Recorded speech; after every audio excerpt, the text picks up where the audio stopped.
꽉 막힌 퇴근길, 그보다 더 막힌 세상 얘기를 시원하게 풀어드립니다. 생방송 퇴근길 이철입니다.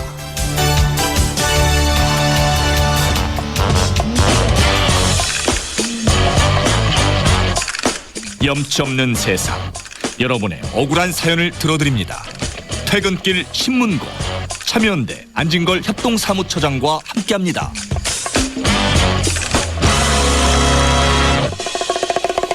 불합리한 세상, 억울해도 하소연할 곳 없어서 답답했던 여러분의 가슴을 속 시원히 풀어드리는 시간입니다. 퇴근길 신문고, 참여연대 안진걸 협동사무처장 나오셨습니다. 어서 오십시오. 네, 안녕하십니까. 예. 퇴근길 신문고는 여러분 모두에게 열려 있습니다. 억울한 일이 있거나 가슴 답답한 사정이 있는 분들은 주저하지 마시고 퇴근길 신문고를 두드려 주십시오. 50원 유료 문자고요. 샵 0951, 샵 0951로 주시면 됩니다. 퇴근길 이철입니다. 홈페이지를 이용하셔도 가능합니다. 저희가 최선을 다해서 풀어보도록 노력하겠습니다. 안 처장이 저희 방송 처음 한 지가 예. 작년 12월 3일이라면서요? 예, 그렇더라고요. 야, 예. 꼬박 1년이 됐네요. 예, 세상에 벌써 1년이 됐다니 너무 놀랍습니다. 예, 예. 1년 동안 열심히 방송해 주셔서 고맙고요. 아닙니다. 제가 예. 고맙죠. 예. 우리 PD한테 잘 보였나 봐요? 안 잘리고? 예, 그랬다기보다는 그 시민들께서 술을 자주 드시는 것 같더만. 아닙니다. 딱 2번 먹었고요. 김 PD님 2번 먹었고, 오히려 그 억울한 시민들의 사연이나 문자가 많이 오잖아요. 네. 우리 청취자들께서 그것들을 계속 모니터링해서 네. 어떻게든 방송에 반영하고 또 서울시나 정부에 전달해 가지고 네. 해결이 좀 더디더라도 꼭 하게 이런 열정이나 그런 책임감 때문에 네. 아마 그 청취자들께서 응원해 주셔서 1년까지 온 것 같습니다. 예. 1년 동안 하다 보면 이렇게 에너지가 좀 소진됐거나 이런 건 없어요? 여전한 것 이렇게 막 같은데? 해도 안 되고 네.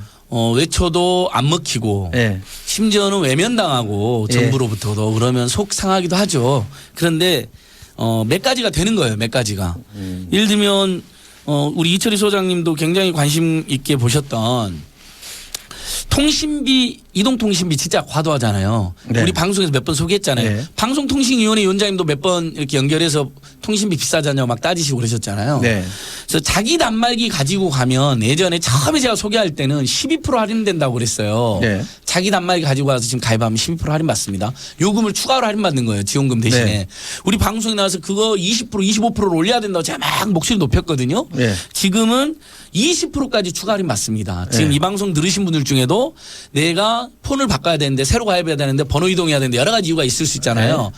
그럼 친구한테 폰을 받거나 집에 있는 거 가지고 가거나 아니면 어디서 직접 구매한 폰 갖고 가면 요금을 추가로 20%를 더 할인받아요. 네. 그다음에 영화관 문제 제기도 우리가 했잖아요. 그러니까 우리 국민들이 관심 많은 통신이나 영화 같은 데에서도 일부 성과들이 생기고 있다. 저는 마을버스 문제가 좀 예. 기억에 남아요. 그러니까 그 기사님이 아마 직접 우리 스튜디오도 오셨잖아요. 근데 네. 이름을 밝히면 회사로부터 잘릴지 모르니까 흔히들 말하는 익명으로 하셨던 기억이 생생한데 그 방송을 서울시장이랑 서울시 관계자들이 들었다는 거예요. 네. 그래서 마을버스 기사님들의 처우를 개선하기 위한 서울시 차원의 네. 대책이 추진되고 있다고 합니다. 알겠습니다. 얼마나 다행입니까? 제일 아쉬운 예. 대목은 어떤 거예요? 우리 청취자들께 정말 죄송한 건 제일 문자나 연락을 많이 주신 분들은 우리 택시기사님들이거든요. 네. 우리 교통방송 가장 많이 들어주시고 근데 택시 문제를 이제 그전에 좀 알았지만 문자나 방송에 소개하고 문자 받고 전화 받고 실제 만난 분도 꽤 있거든요. 네. 산악금이 너무 과도하다는 문제 온갖 불이익이 있고 갑을 문제가 있다는 거. 근데 정말 해결이 쉽지가 않더라고요. 그렇죠. 심지어 서울시 공무원도 이 자리 나와가지고 제대로 약간 논쟁을 할 정도로 네. 약간 사태 인식도 좀 차이가 있고 근데 지금도 제일 마음이 무겁습니다. 우리 택시기사 선생님들 그다음에 화물차 기사님들도 문자를 네. 많이 주시잖아요. 네. 굉장히 수수료를 많이 떼간다. 쉴 예. 데도 없다. 예. 이런 문제들 어떻게 해결해야 되는데 좀 뭐 서울시는 관심을 가지고 있다고 하지만 더디고 중앙정부는 좀 관심이 너무 부족한 거 아닌가 이제 이런 생각을 하고 있습니다. 네. 저희가 우리 안진걸 처장이랑 이 퇴근길 신문고 그 전에 소비자는 봉이 아닙니다 이런 코너 할 때마다 예. 많은 분들이 문자를 주세요. 아마 이제 안진걸 처장에게 도움을 받기 위해서 문자를 주신 것 같은데 안 처장이 하나도 빠지지 않고 다 읽어보고 메모하고 하는 거 보면 예. 옆에 있는 사람으로서 참 신뢰가 가고요. 고생 많았다 말씀드리겠습니다. 예. 자, 빠짐없이 보고는 있습니다. 분명히. 자 오늘 저희가 해야 될 문제 짚어볼 주제는 예. 에너지 빈곤층에 대한 얘기인데요. 예. 겨울이니까 이제 노점상 이슈처럼 에너지 빈곤층 문제도 다시 한번 불거질 수밖에 없는데 예. 에너지 빈곤층이라는 건 뭘 뜻합니까? 예전에는 그냥 빈곤층 하면 빈곤층인지 에너지 빈곤층 뭐냐. 네. 근데 가난하면 교육도 못 받고 가난하면 예를 들면 에너지도 빈곤하게 쓴다. 네. 그러니까 쉽게 말해서 겨울에 따뜻하게 못 지낸다는 겁니다. 네. 그러니까 실제로 우리가 독거 노인분들이 살거나 가난한 가족들 사는 거 보면 방이 냉방인 경우가 많아요. 네. 왜냐하면 전기세나 온수도 아끼려고 그런 네. 경우가 많거든요. 그래서 통계가 아예 나와 있더라고요. 이게 보통 에너지 빈곤층이라 그러면 4인 가구 기준으로 월 소득이 211만 원 이하이고 네. 근데 월 소득 211만 원 이하인데 동시에 소득이 10% 이상이 연료 구입에 쓰여지는 거예요. 네. 어차피 사람이 따뜻한 물로 세수해야 되고 네네. 잠잘 때 따뜻해야 되니까 그래서 그분들의 에너지 빈곤층인데 갈수록 늘어나고 있습니다. 한국보건사회연구원이 정식으로 통계를 냈는데 네. 2013년 전체 가구의 8.7%에 달하는 네. 160만 명 정도가 60만 가구? 예, 160만 가구가 네. 에너지 빈곤층으로 많게는 170만이라고도 추산되고 있습니다. 170만 가구. 가구까지 이 가구죠. 예, 맞습니다. 그러니까 사람 수로 따지면 훨씬 많죠. 예, 훨씬 많죠. 그러니까 예. 이런 거죠. 그러니까 수입은 별로 없는데 어쨌든 사람이 따뜻하게 잠은 자야 되니까 머리는 감아야 되니까 기름을 쓰다 보면 전기를 쓰다 보면 10%나 10% 이상의 그게 쓰여지더라 이런 겁니다. 예. 알겠습니다. 정부가 무슨 이런 분들을 위해서 바우처 같은 걸 주지 않나요? 예. 지금 일부 국민들이 이제 알고 있고 우리 청취자들 중에도 모르는 분들 있을 텐데 나도 대상이 되면 좋겠지만 안타깝게도 주로 이제 가난한 분들 중심으로 하니까 대상이 안 될 수 있지만 주변에 널리 알려주십시오. 다행히 산업통상자원부 한국에너지공단이 일명 난방카드라고 해가지고 에너지 바우처를 올해부터 실시하기로 하였습니다. 그래서 65세 이상 그러니까 일단은 생계 또는 의료급여 수급자여야 돼요. 네. 그러니까 이렇게 좀 서민 중산층보다는 서민인데 좀 빈민층에 가까운 분들 네. 대상으로 동사무소에 요즘 주민센터죠. 네. 주민센터에 문의하시면 대상이 되는지 알려주니까 네. 혹시 하면 무조건 물어보시고 신청하시고요. 네. 그다음에 65세 이상 노인이나 6세 미만의 영유아 또는 장애인을 포함한 가구에서 예.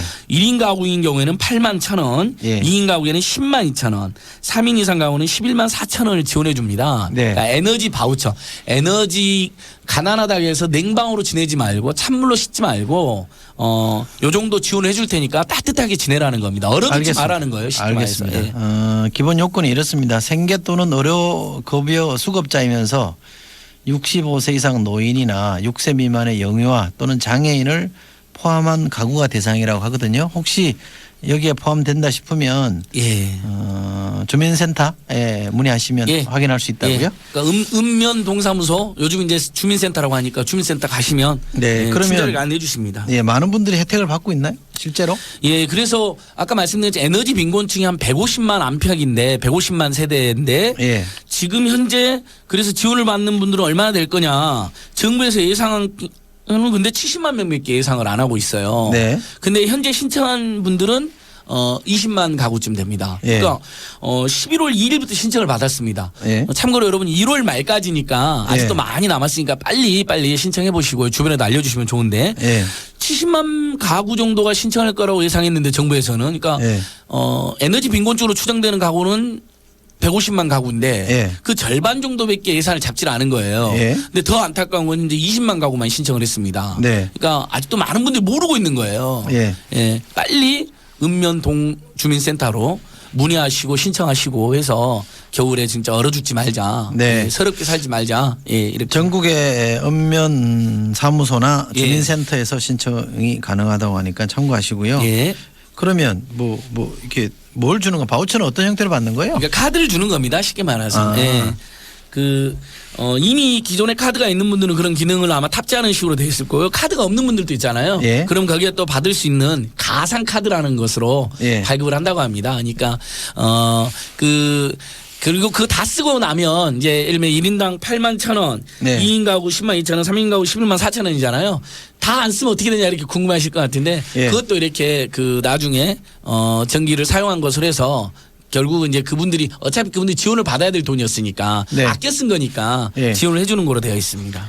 우선 정부 예산으로 보면 70만 가구를 대상으로 하는데 실제 신청은 한 20만 가구가 좀 넘는다고 하니까 다르게 해석하면 홍보가 잘 안 돼 있다는 거 아니에요? 예, 여전히 아마 이 방송도 처음으로 그런 제도가 있어. 에너지 바우처라는 제도가 있어. 에너지 빈곤층도 생소하신 개념인데 네. 에너지 바우처도 있구나. 그러니까 이게 에너지도 불평등하다. 사회가 불평등하니까 에너지 상에서 불평등이 있다. 이런 문제 제기를 많은 NGO들이 했어요. 네. 또 이런 에너지 문제 전문가들이 하셨거든요. 네. 그러면서 이게 받아들여진 제도입니다. 근데 올해 처음 실시되는 제도니까 아무래도 홍보가 안 돼 있죠. 그래서 올해 처음이에요? 예, 올해 처음 도입된 제도입니다. 에너지 바우처 제도라고 그래서. 예. 그래서 정부나 지자체가 조금 더 적극적으로 홍보해 주셨으면 좋겠어요. 예. 뭐 방송 광고라든지 라디오 광고 많이 하잖아요. 우리 교통방송에도 이런 것도 좀 더 광고를 해주고 네. 그래야 되는 거 아닌가 싶습니다. 글쎄요. 요즘은 TV 광고 또 라디오 광고 이런 걸 해주면 예. 많은 분들이 정보 접하기가 쉬울 테고. 그러니까 정부가 자기들이 홍보하고 싶은 정책만 막 홍보하던데 사실 저는 이런 복지 민생 대책을 더 많이 홍보해 주는 게 좋다고 생각합니다. 인터넷 뭐 포털 사이트나 이런 데도 좀 이렇게 배너 광고 같은 거 하면 좋지 않을까 싶은데요. 그나저나 10만 원이 채 안 되잖아요. 1인 가구는 채 안 되고 예. 2인 가구도 그럴 것 같은데 예. 10만 원 안팎이잖아요. 예. 이 정도면 따뜻한 겨울 날 수 있어요? 소장님 아파트신가요 혹시? 아파트입니다. 예, 아파트 한 3, 4인 가구만 겨울에 얼마 나와요? 난방비만. 걔도. 모르죠. 그러니까 관리비가 한 20만 원 안팎 나오고요. 실제로 네. 한 3, 네. 4인 가구만 해도 아껴 쓴다 네. 해도. 네. 그러면 난방비가 한 10만 원에서 20만 원 사이까지 나옵니다. 네. 그러니까 아껴 쓴다고 해도 그러니까 1인당 8만 원은 너무 적지 않냐. 1인 가구 8만 원, 2인 가구 10만 원이니까 이런 네. 지적이 벌써부터 합니다. 일단 대상층이 70만 원으로 한정되어 있는 것도 문제이고 네. 거기다가 1인 8만 원이니까 실제로 아껴 쓰고 아껴 쓰는 집보다도 좀 작게 나온 작은 지원이다 이런 지적도 벌써 받고 있습니다. 근데 그래도 일단은 올해 처음 실시한 제도니까 한번 해보고 그럼요. 그런 부작용들이나 모자란 부분들 계속 확대해 나가는 네. 그런 아무 우리 저희 방송에도 이렇게 소개가 되고 그러니까 예. 좀 보완이 되지 않을까 그렇게 지금 제가 또 촉구도 하고 호소도 하고 있습니다. 그렇죠. 문제는 이제 이런 제도가 있어도 몰라서 못 쓰는 사람이 많으니까 예. 홍보를 많이 해줍사 부탁드리고요. 그러니까 여전히 지금 20만 예. 이제 20만밖에 안 했어요. 정부가 지금 생각하는 70만 가구인데 20만이니까 50만 가구가 지금 신청을 안 한 거고 네. 에너지 빈곤층은 150만 가구로 추정되니까 빨리빨리 주변에도 널리 알려주시면 좋을 것 같아요. 우리 청취자들. 그렇습니다. 예. 자, 오늘은 에너지 빈곤층 문제 다뤄봤는데요. 끝으로 여야 간에 예산 협의하면서 예. 민생 법안들 뭐 주고받았잖아요. 예. 그거를 총괄 평가하자면 예. 어떻습니까? 괜찮아요? 예, 저희 방송에서 소개했던 법들도 일부 포함되어 있습니다. 근데 대리점보호법, 상생법 개정안 등 처리한다고는 되어 있어요. 그러니까 예. 사실 제가 편의점주, 가맹점주 사연 이야기했는데 그건 가맹사업법이거든요. 예. 그분들보다 더 많은 게 대리점주예요. 뭐 예. 휴대폰 대리점, 뭐 유한킴벌리 대리점 이런 대리점들 있잖아요. 그러니까 그건 의미가 있습니다. 예. 상생법 개정안도 중소기업, 중소상공인들의 적합업종을 대기업이 침탈하지 못하도록 네. 하겠다는 의미는 있는데 우리 방송 제일 많이 소개한 게 아마 전월세 문제잖아요. 네. 전월세 문제가 아예 빠져 있습니다. 정부 여당이 반대한다는 거니까 네. 전월세 상한제 너무 많이 못 올리게 하고 또 2년에 한 번씩 쫓겨다니는데 좀 4년이든 5년이든 좀 원하면 좀 길게 살 수 있게 해주는 외국처럼 요건 정부 여당 끝까지 반대해서 빠져 있고 그다음에 재벌의 복합 쇼핑몰이라 해서 지금 전국적으로 엄청 생기고 있거든요. 네. 뭐 롯데 아울렛, 신세계 복합 쇼핑몰 이런 식으로 네. 이건 주변에 거의 한 개 구의 상권이 초토화될 정도로 굉장히 파급력이 큰데 예. 이 법안도 여야 합의에서 빠져 있습니다. 그래서 일부 의미가 있지만 그 민초 당사자들이 요청했던 법들 중 상당수 빠져 있어서 그렇게 말씀하시면 그러니까 여야로 구분하지 마시고요. 예, 그러면 그냥 법안만. 그러니까 예. 여야 합의가 네. 됐는데 네. 일부 의미가 있지만 네. 그러니까 그냥 이렇게 말할게요. 전월세 네. 상한제, 재벌 복합 쇼핑몰 규제법, 학교 앞에 뭐 알겠습니다. 도박장 규제하는 법 이런 것들은 빠져 있다. 알겠습니다. 예, 예, 예. 예.